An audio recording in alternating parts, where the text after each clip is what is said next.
That's Mirabella, and today I would like to share with you some of my thoughts on why you might be afraid to speak in English. Let's see what they are.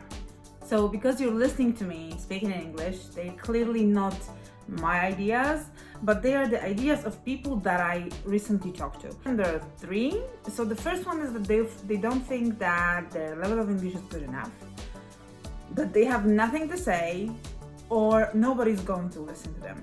Okay, let's say that those are the reasons on the surface. But if you really want to solve some problem, the surface is not the answer most of the time. So let's look deeper.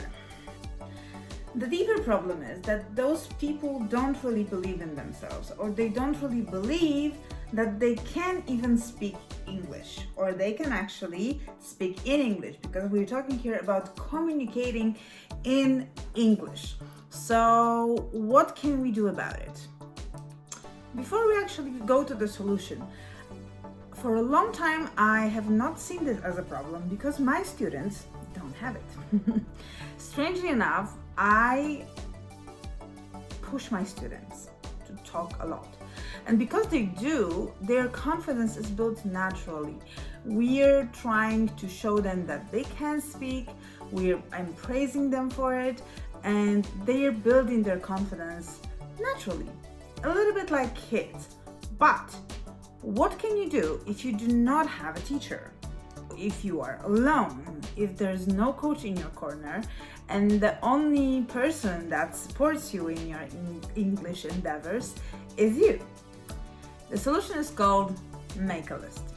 It's actually pretty straightforward.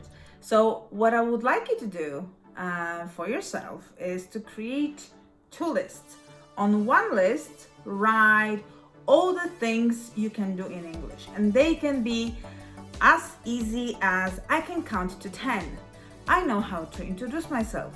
I know how to talk about my job. I know how to talk about my hobbies.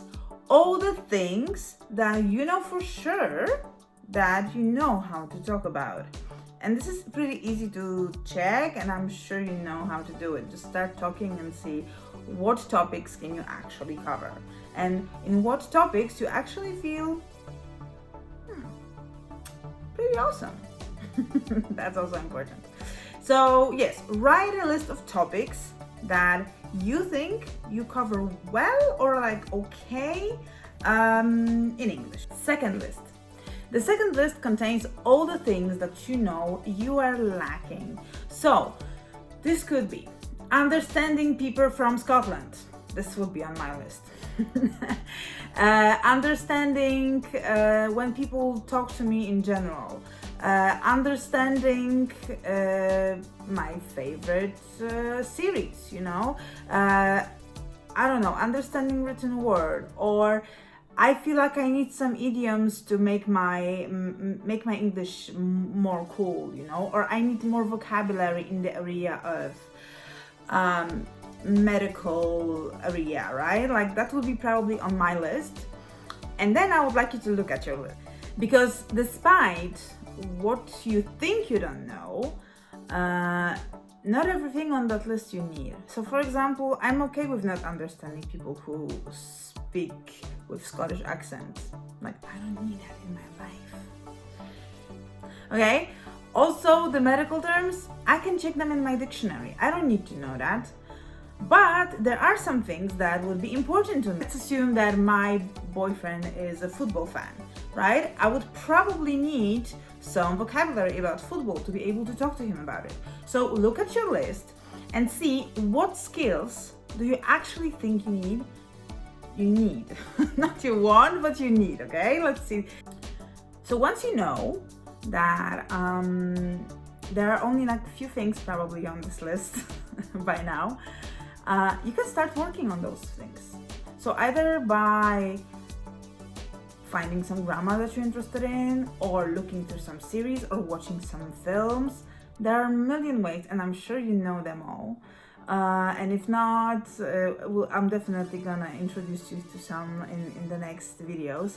But try to look at them and see like, hey, how can I improve this one thing, okay? and try to choose one topic for 1 week, for example. And if you have it, then move it from our second list to our first list. You will see that there's more and more things on your first list. And once you actually start writing those things, once you see that you're like, see, I'm actually getting excited and right? So once you see that your list is growing, your confidence is gonna grow with it. How cool is that? So, just to finish up this video, I would like to share with you a personal story of a guy. Let's call him Paul. Actually, no, let's not call him Paul. Let's call him Pavel, because that's actually his not real name. But I want to emphasize the fact that he's Polish. So he came to me and he said, "Oh, you know, Mirabela, I actually have problem with speaking English. I'm afraid. I don't want to do it. I have a teacher, but you know." So I thought, hey, Pavel, let's start talking through voicemails on Insta. And the first time he sent me his voicemail or his voice, I was totally shocked. Like, Pavel, like, what's the problem? Like, you're okay. Like, your English is fine. Like, what is wrong? Like, why do you think it isn't? And he thought I was polite. But actually, that's not true. I really thought his English is fine, and the only problem he sees in it is that he just is afraid to do it more often. So I told him, you know what? Your English is fine. Just keep it on. Just do it. You know, let's have those talks. Let's talk about some other issues and so on and so forth. Few weeks passed, like good story. Few weeks passed, and Pavel came back to me, and he said, you know what? I know that you were actually only polite, but this really helped me. I started really believing in myself. My confidence rose, and now I'm able to, okay, I still make mistakes, but my confidence grew, and I'm like more happy, like more, like, I don't know what happened. That was the funny thing, like, I don't know what happened, but I feel more confident. The good news? You do not need my approval. You do not need my approval. You can tell it to yourself right now, I speak good English on my level. And you can say that thing, that sentence, I speak good English on my level, all the time. Before you go to English, during English, I speak good English on my level.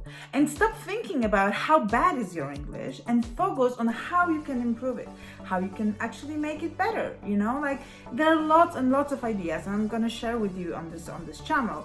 But the key important thing, the only thing that I want you to take from this video is that I want you to stop thinking negatively about your English and start to think that your English is good enough.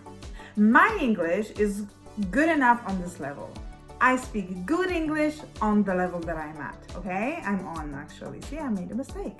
It's okay. Okay? So, conclusion. If you're still not convinced that this could work, just start chatting with me on Instagram. Just go to LingoCV on Insta and send me some message on voicemail. I would love to hear it, and I would love to tell you that you speak good English on your level and also what you can work on. But I'm sure that if you're watching this video, your English is fine. Thank you for watching today. I'm waiting for your messages, and yeah, until the next time, remember, your English is good enough.